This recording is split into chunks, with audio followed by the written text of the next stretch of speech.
Hello and welcome to Psyched, the show where we explore psychedelics through social, economic, and political perspectives.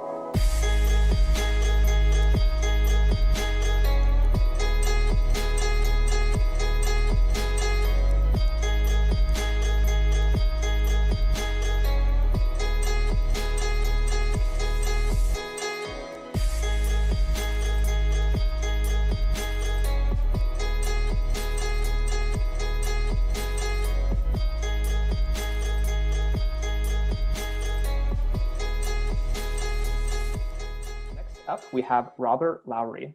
He'll be talking on A Cautionary Tale, what the litany of cannabis medical access and charter litigation history can reveal about the present landscape for psychedelic investment in Canada.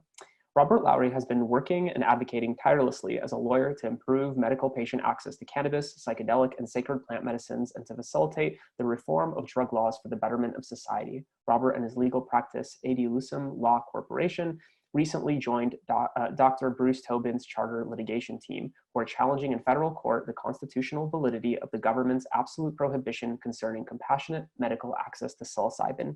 His goal is to help provide more options for doctors and treatments for patients dealing with end-of-life anxiety and depression and other types of treatment-resistant depression, addiction, and PTSD. Robert is a board advisor to MAPS Canada, a legal advisor to the Heroic Hearts Project UK, and an advisor to Dr. Dennis McKenna. Robert, thank you so much for joining us and welcome to Psych. Thank you, Merrick. Can you hear me okay? Yep, we can hear and see you. All right, we're gonna jump right into it. I'm gonna screen share here. Okay.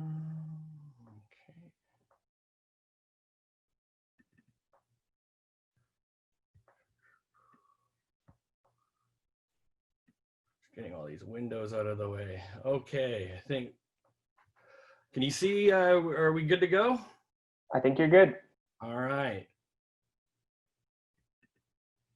All right, my presentation, A Cautionary Tale, what the litany of cannabis medical access and charter litigation history reveals about the present landscape for psychedelic investment in Canada. By me, Robert Laurie. I'm a barrister, solicitor, and president of LUCEM Law Corporation. Just a quick disclaimer, this is not legal advice, nor is this any investment advice. These are simply my thoughts and ideas about a very interesting topic. Acknowledgements. First of all, I'd like to thank Marek Kazan and Tabula Rasa Ventures, Psych 2020 conference sponsors, conference admin support staff, and of course, the participants and attendees. Thank you very much. Who am I? Well, I'm Robert Laurie. I have a BA Poli-Sci International and International Relations from UBC. I did my law schooling at Oxford University in England. I was admitted to the role of solicitors in England and then requalified in Canada through achieving my certificate of qualification. I now practice as a barrister solicitor in Canada. My firm, LUCEM Law Corporation. LUCEM means to or toward the light in Latin. What do? I provide legal counsel and consultancy services, essentially in the cannabis, psychedelics, and entheogens field. And within that, we do charter, constitutional litigation, administrative and regulatory law, privacy information, and corporate and commercial, including securities fraud. I've had notable cases and unique experience. Presently, we'll be talking about the Tobin v. the Federal Government of Canada case. I was one of the counsel on the City of Vancouver versus Karuna Health. That was the large dispensary charter challenge, where we sued the City of Vancouver, the provincial government, and the federal government. I was a member of the City of Nanaimo's Municipal Cannabis Task Force. I also obtained the first, if you want to call it, dispensary license, which was a temporary use permit in Canada. That was in Penticton, British Columbia, 2 years before legalization, and was in-house counsel to Silver Court Metals during the largest short and distort securities fraud investigation, which these insights and experience have certainly been very relevant to what we're seeing in psychedelics. In terms of cannabis and psychedelic advisory, I'm a board advisor to MAPS Canada. I'm a legal advisor to the Heroic Hearts Project, board advisor to the Last Prisoner Project, a director with the Amazon Restoration Project Society. And that gentleman at the bottom is Rex Weiler, the co-founder of Greenpeace. This is one of his projects. I'm an advisor to SPORE Denver. We just saw Kevin Matthews, shout out to him. Board advisor to Dr. McKenna and the McKenna Academy of Natural Philosophy, and a few other appointments. All right, my presentation. Again, a cautionary tale, what the litany of litigation can reveal about the present landscape for psychedelic investment in Canada. All right, an overview. Well, opening remarks, we'll jump into cannabis lessons. We'll look at the 20-year litany of litigation. We'll then transition to the psychedelic space and where we are there briefly, and then conclusions. All right, here we are. The new psychedelic landscape. Clearly, we're all interested in this space. We're all here at a psychedelic conference, but I'd like to start off by saying that this is not another cannabis play. In fact, psychedelics can address the need for medicine and medical access to help address the mental health and opioid crisis, which certainly has not been made any better with the COVID-19. Basically, there are major differences, and the significance of this is, well, what can we learn from the 20-year cannabis history with where we are now in psychedelics? And the lessons that we learned, and I call this section tulip bulbs and funded capacity. Well, the tulip bulb crash is one of the most famous financial crashes in history, and it had to do with the fact that due to speculation, the price for tulip bulbs just so grossly overvalued that the whole lesson serves really as a parable for excessive greed and speculation. And we saw that in heaps in cannabis, and unfortunately, we will see, we're gearing up for, I think, an even bigger bubble, and it'll be interesting. Effectively, funded capacity was a metric that really determined, well, how much growing capacity a company had was determined by how much access to capital they had, and that really wasn't a measure. And well, we're seeing now, especially with all this explosion of cannabis companies and equally an explosion of psychedelic companies, and many of these cannabis companies becoming psychedelic companies, is a lot like what we saw with Harley Davidson. In 1922, there were over 200 domestic manufacturers, American manufacturers of motorcycles. By 1947, that number had contracted to 2, Harley Davidson and Indian. So that's where I think we're at now with cannabis, at least, is market correction and consolidation.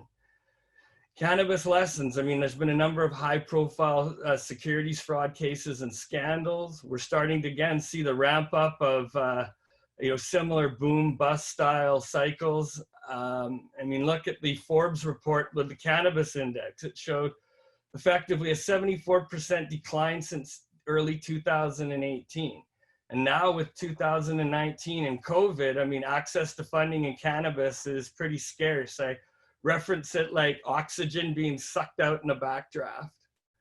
So really, because of the tightly regulated market, product issues, limitations with rollout of the retail, delayed bringing product, or the delay of bringing other products to market, startup companies just entering into situations without fully understanding what they're doing, how they're doing, and the law, more importantly, has led to a lot of, well, disappointed folks who went into the hills looking for gold and have now come out busted and broke.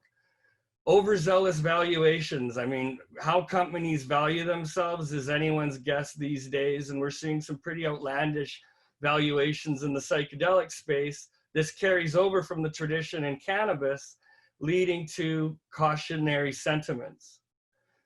So yes, I'm going to blow through a 20-year history very quickly, but this, as you can see, is effectively in Canada. We have about 20-year history of charter litigation under the Canadian Charter of Rights and Freedom, starting with R.V. Parker and ending with Allard. The Parker case is the cornerstone. It involved an epileptic who used cannabis for medical purposes. There was no legal cannabis regime. Terry Parker was arrested under Section 7 of the Charter, which states that everyone has the right to life, liberty, and security of the person, not to be deprived thereof except in accordance with the principles of fundamental justice. So in the case of Parker, we saw that effectively he had to choose between his medicine or his life, liberty, security of the person, and breaking the law to access it. That effectively set the stage for a 15-year history of court-backed jurisprudence under Section 7. That then led to a huge evolution and the road to legalization, which started with the Section 56 exemption, then through to the MMAR with medical growing. The MMPR was brought in to eliminate personal growing and introduce a commercial mode for production. A charter challenge through Allard led to those laws being struck down. The ACMPRs being brought in, which were the precursors, or which was incorporated into the Cannabis Act, which is, well, how we got to effectively legalization in 2018. Smith and Allard are two big cases that, again, they really set the scene for where we got to from medical access to a commercial market. And really in psychedelics, we're not there yet. I mean, there's been decades of research, but the courts and the legal and the criminal justice system and our politicians are certainly behind in recognizing this. And so I state that, well, cannabis, it took 20 years to get to a place where there was a commercial market, and we're just at the RV Parker stage. So here we go. What does this tell us? Well, again, there was a 20-year history. There were multiple incarnations. This was also part of a political agenda of how the Trudeau Liberals got into power. It involved a lot of frog marching the government towards the medical patient access. And so the psychedelic landscape now is really where we were with cannabis, and with all due respect, in 1999. And of course, with what's in the way with us regarding psychedelics is going to require more charter challenges in the case of Canada. So that leads us to Dr. Bruce Tobin and the section that I call Back to the Future, because we got to deal with the roadblocks to psilocybin medical access before there really can be the creation of any type of a commercialized market, whether that's synthetic, GMP, lab-produced psilocybin, or biological grown or extracted properties. So Dr. Tobin is a doctor based in Victoria. He's started the TheraPsil Alliance. He made an application to Health Canada for compassionate access to psilocybin for terminally ill patients, effectively cancer, end-of-life, and end-of-life anxiety. His application for a Section 56 exemption under the Controlled Drugs and Substances Act was rejected. Therefore, the team, which I'm a member of, led by Paul Lewin, is bringing a constitutional challenge. The situation in Canada is unique. It was effectively created whereby when the food and drug regulations were amended due to a case involving heroin treatment, which closed the Harper government closed the special access programs, which would have enabled access for psilocybin in this instance. In any event, the Tobin challenge will again challenge Section 7, and in the medical context, just by way of, history, yes, the Supreme Court has said that life, liberty, and security of the person are rights that entitle adults to direct the course of their own medical treatment and medical care. And there's an interesting history that cannabis litigation has fallen into or a part of, which also involves the abortion litigation, end of life, and medical treatment. So really, the Tobin case is looking at challenging in the context of access to medical treatment-resistant anxiety and depression and treatment-resistant addiction. Our case, we're assembling world-renowned experts to tender evidence. And well, we're effectively at a position because of the food and drug regulations that put psilocybin on the restricted drug list. So, there we go, we're going the right way now, pardon me. There we go, and the roadblocks, as you'll see under the food and drug regulations at section 8.10.1, the minister may issue a letter of authorization authorizing the sale of a quantity of a new drug for human or veterinarian use to a practitioner for use in an emergency treatment. However, and this is where the Harper government brought in this 1.1, the minister shall not issue a letter of authorization under Section 1 for a new drug that is or that contains a restricted drug as defined in Section J.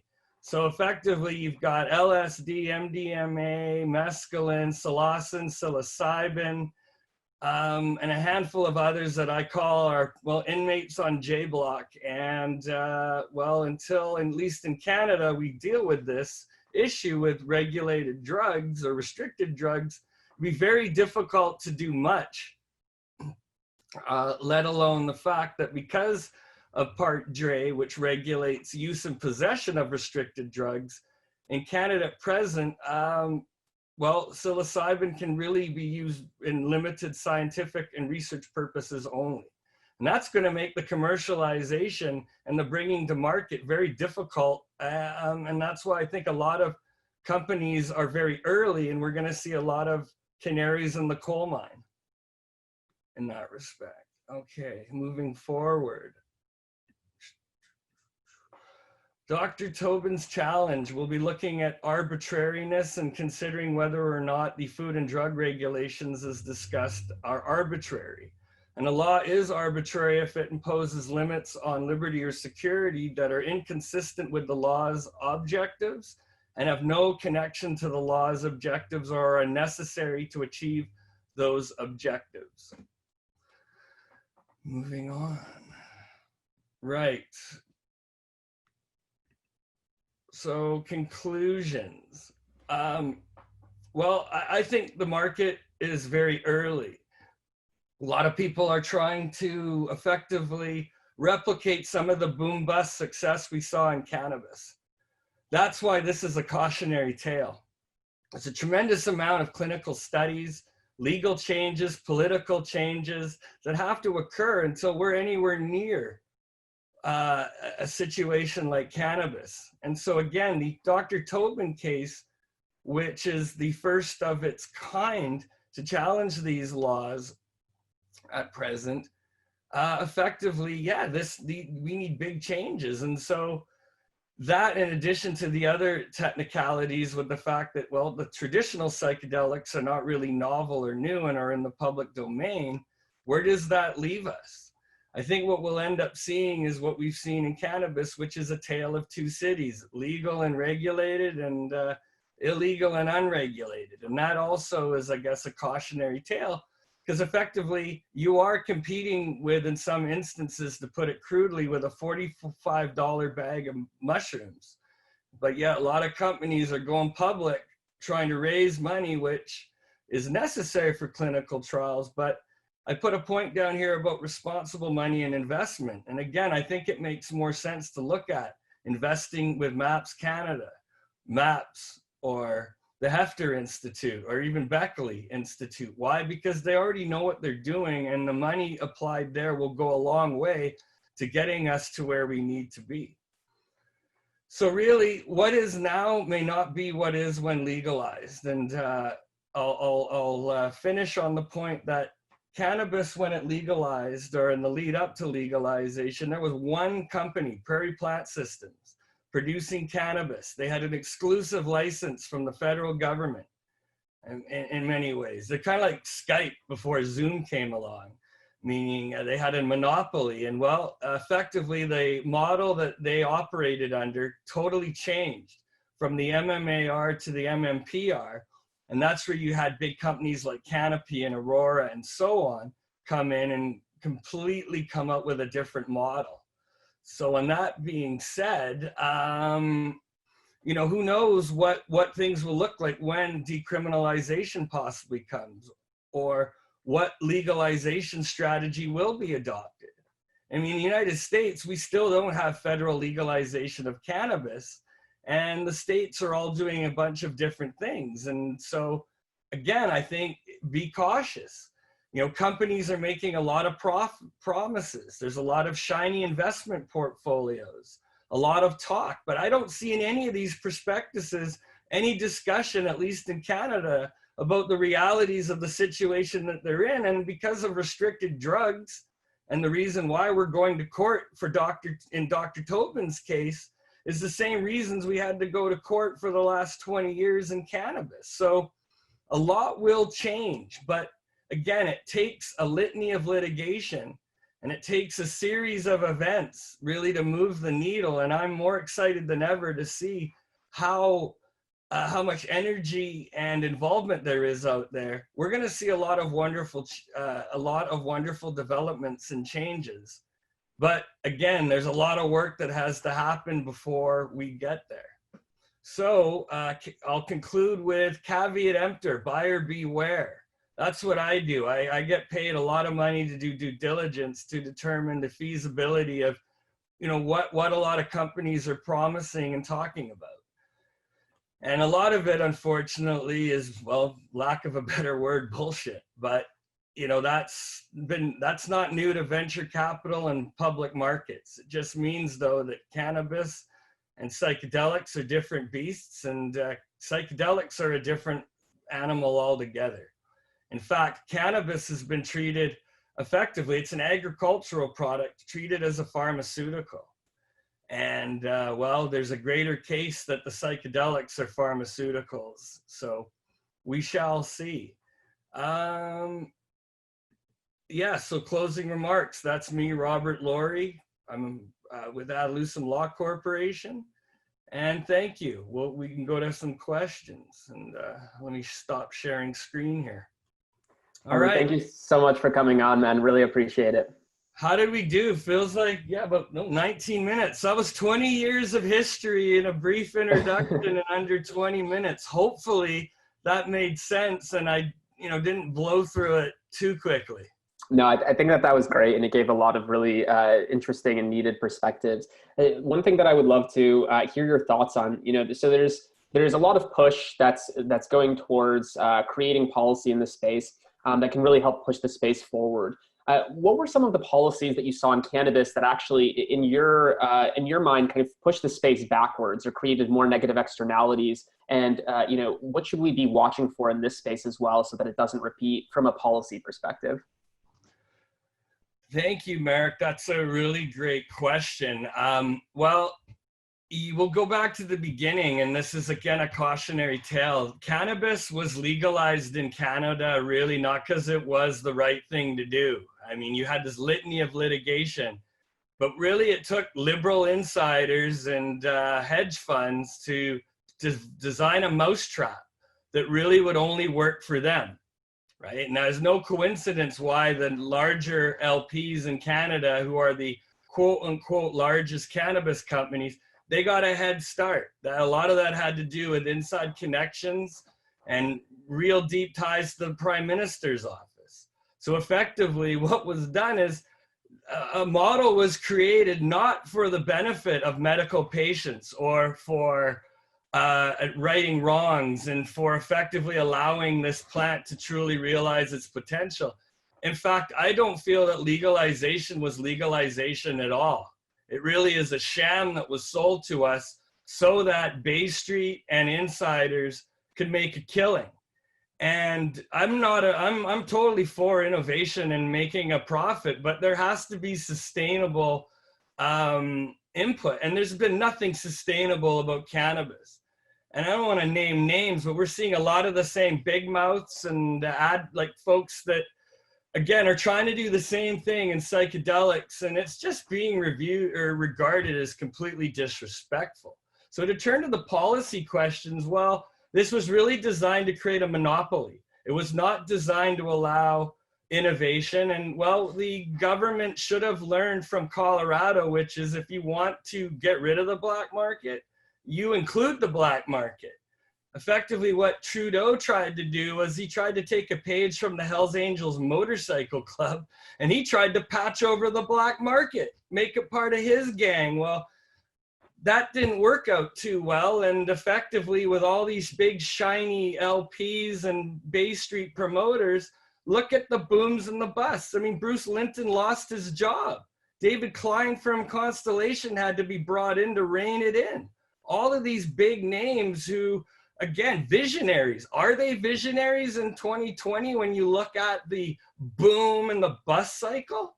I mean, these guys are all scrambling and pivoting and effectively looking at psychedelics as the lifeboats, because they've all been first-class passengers on the Titanic in cannabis from day one. And I guess they're trying to jump over from the Titanic now onto the HMS Britannia and play the same game. And that's why it's a cautionary tale. I've worked in the largest securities fraud, short and distort securities fraud case in Canada that involved me traveling once a month to New York City for meetings with the FBI and the SEC. And man, it's a field day in Canada when you see all these companies listing on the CSE and junior markets that, for lack of a better analogy, are a few degrees away from the ass end of OTC pink sheets. So again, you got companies even listing on the TSX Venture that probably should have listed on the CSE at valuations of $1 that they should have listed at probably 50 cents. So again, this is great. There's a lot of opportunity for long-short arbitrage and event-driven arbitrage trading strategies.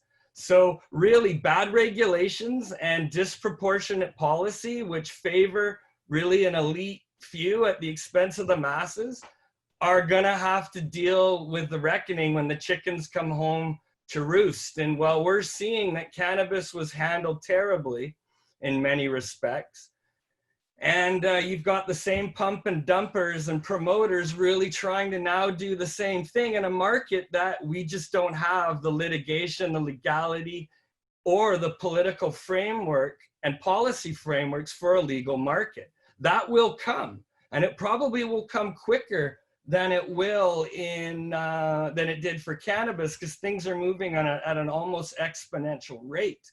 But I hope that answers that question.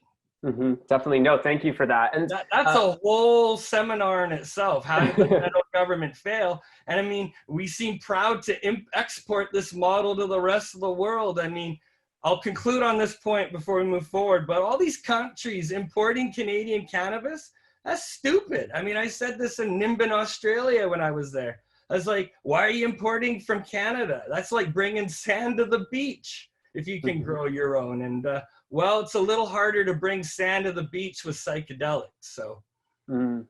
But the over-regulations for cannabis, right, are certainly appropriate for drug synthesis and psychedelics, you know, given the variety of complications. So maybe what was proposed for cannabis in Canada may be better positioned for drug development and so on. Definitely. Well, Rob, thank you so much. I really appreciate your time and your insights. I know our audience is loving this as well. So thank you so much for sharing and coming on. Thank you. Best of luck with the rest of the conference. And thank you for everything you do, Marek. Look forward to catching up again. Yeah, appreciate it. Talk soon. Cheers.